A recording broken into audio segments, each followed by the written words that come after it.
Le Larousse nous dit que le bonheur est un état de complète satisfaction. Mais pour saint Augustin, le bonheur, c'est de continuer à désirer ce que l'on possède.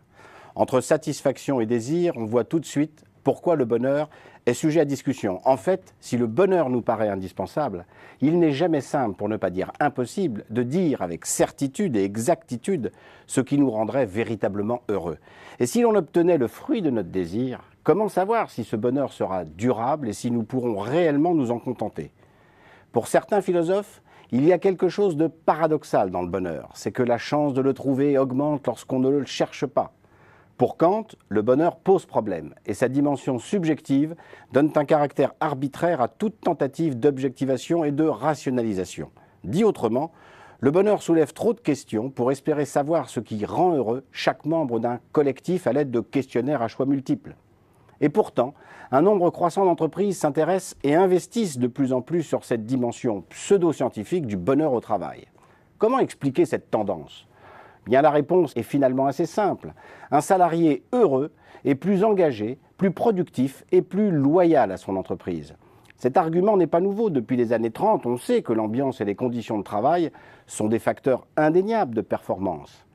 Dans les années 90, deux consultants américains vont plus loin et écrivent un livre réédité en 2012 dont le titre est on ne peut plus explicite, Une vache heureuse donne toujours plus de lait. Toute la vérité sur l'engagement des salariés et votre résultat comptable. Depuis, une véritable industrie s'est développée autour de cette idée du bonheur au travail. On trouve désormais des classements à l'échelle internationale, comme The Great Place to Work, qui présentent le bonheur comme un nouvel indice de retour sur investissement pour les entreprises. On trouve aussi des livres, des formations, des rencontres et de nombreuses spécialisations dans les métiers du coaching, du conseil, du médical et du paramédical. Et très naturellement, de nouvelles fonctions sont apparues dans les organigrammes de certaines entreprises, comme par exemple l'emblématique titre de Chief Happiness Officer ou responsable en chef du bonheur en français.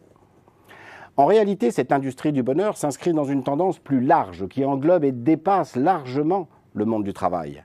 Pour le sociologue Franck Ferrudi, les pays occidentaux sont touchés par ce qu'il appelle un mouvement thérapeutique sans précédent, dans lequel le management des émotions devient peu à peu une priorité nationale.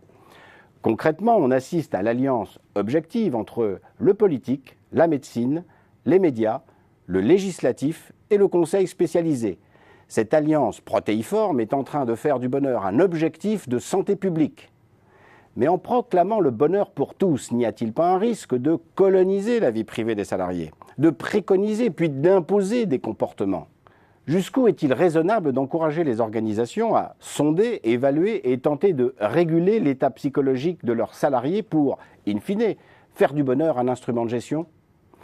Plutôt que le bonheur, l'entreprise est inspirée lorsqu'elle se préoccupe très sérieusement de ce qui permet aux salariés de réussir dans leur travail en leur facilitant la vie d'un point de vue administratif, logistique et professionnel. En un mot, en donnant aux salariés la possibilité de montrer de quoi ils sont capables.